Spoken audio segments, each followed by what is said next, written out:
Chapter 5, Section 3, Bisectors and Triangles. So when three or more lines intersect at one point, they're called concurrent. The point at which they meet is called the point of concurrency. Now this point is referred to under different names depending on what type of lines are intersecting. So Theorem 5.6 is about the concurrency of perpendicular bisectors.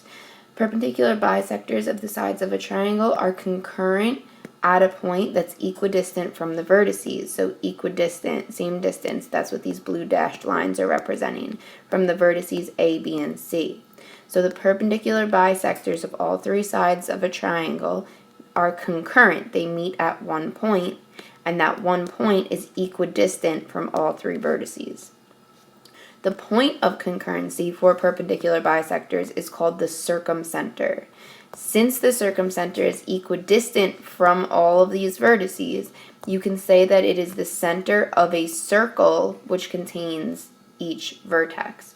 So you can say that there can be a circle drawn such that the center of the circle is the circumcenter and the circle is circumscribed about the triangle. So about the triangle would mean something along the lines of this.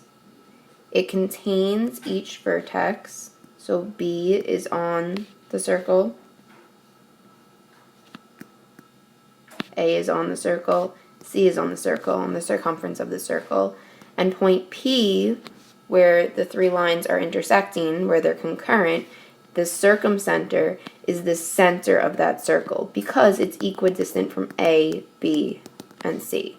This is said it's circumscribed about the triangle. Now the circumcenter of a triangle can be inside, on, or outside of the triangle. You can see that in an acute triangle, it's inside. In a right triangle, it's on the triangle. And in an obtuse triangle, the three perpendicular bisectors they meet outside of the triangle. They're concurrent. The circumcenter is outside of the triangle, on the triangle, in the triangle, depending on what type of triangle we're working with. So this question is asking us, what are the coordinates of the circumcenter of the triangle with vertices A, 2, 7, B, 10, 7, and C, 10, 3? So here on my coordinate plane, and you should have a coordinate plane as well, I have arrows at the end of my axes, y and x. I have my interval. I'm counting by 2 so that it can fit in my graph. You can just graph the first quadrant because that will work here. I have my points plotted and labeled as A, B, and C. In order to find the circumcenter, you need to find where at least 2 of the perpendicular bisectors intersect. So at least 2. We don't need to find all 3. Well, it's obviously going to be easiest looking at the horizontal and vertical lines because it'll be easy to find the midpoint. Otherwise, you'd have to use the midpoint formula. So to find the midpoint of AB, well, A is at 2, B is at 10. Halfway in between that is going to be at 6. So the coordinate here, let's say M, is at 6, 7. And then we have our horizontal line AB and our vertical line BC. Well, BC, the y-coordinate is 7 for B, and it's 3 for C. So the midpoint is going to be at 5. So if we call this N, this midpoint is going to be at 10, 5. So it's easier with horizontal and vertical lines. Otherwise, we would have to use the midpoint formula. Now we want to know which 2 lines go through those points and are perpendicular. Well, perpendicular to AB, perpendicular to a horizontal line, would be a vertical line. So the equation is going to be x equals something. And perpendicular to a vertical line, BC, is going to be a horizontal line. So it's going to be y equals something.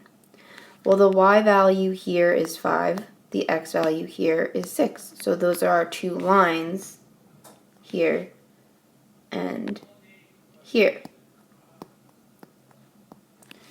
Now we can see where they intersect is at this point right here.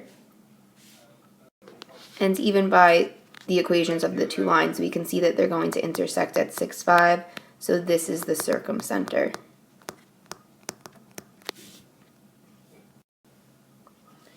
Now for angle bisectors, the bisectors of the angles of a triangle are also concurrent at a point that's equidistant from the sides. So it's equidistant from all of the sides, and equidistant means it has to be perpendicular. It can't just be a line over here. Equidistant is the distance between point P and this side, and that distance, that line, is perpendicular to the side. The point of concurrency of the angle bisectors of a triangle is called the incenter. For any triangle, the incenter is always inside of the triangle, always. Therefore, x, y, and z are equidistant from P. So we can say that there's a circle P that's inscribed inside of the triangle, so that that point P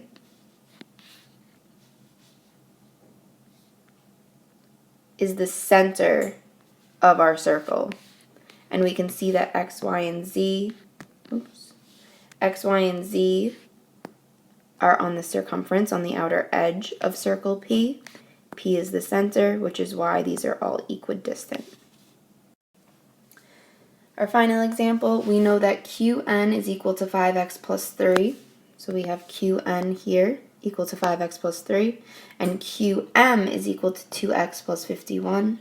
They're asking what QO is equal to. They're also asking if it's possible for QP to be equal to 50 and to explain. Well, we can see that these two lines, QM here and QL here, are angle bisectors, because we can see that these angles were being bisected here and here, which means the point that they're meeting is the incenter. And we know that the incenter is equidistant from all three sides, and that equidistant has to be perpendicular. So we know that Qn equals Qm, which means that 5x, if we substitute in, plus 36 equals 2x plus 51. When we solve for x, 3x plus 36 equals 51. Subtract the 36 from both sides. We get that 3x equals 15. And when we divide by 3, we get that x equals 5. Well, if x equals 5, that means that each one, they have to be the same measure. So 5 times 5 plus 36, 25 plus 36, is going to give us 61 units. That's the measure of this, that's the measure of this, and since this is also a distance, QO has to be that same measure. So QO is also 61 units. Now the second part, the reasoning part, asked if it's possible for QP, this piece, to also, or to be 50 units.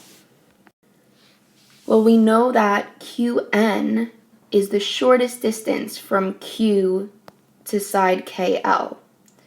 If it's the shortest distance and it's 61 units, there's no way for QP to be 50 units. It has to be a farther distance. You always hear the shortest distance from point A to point B is a straight line. Well, this is the shortest distance, QN. QP would have to be longer than that.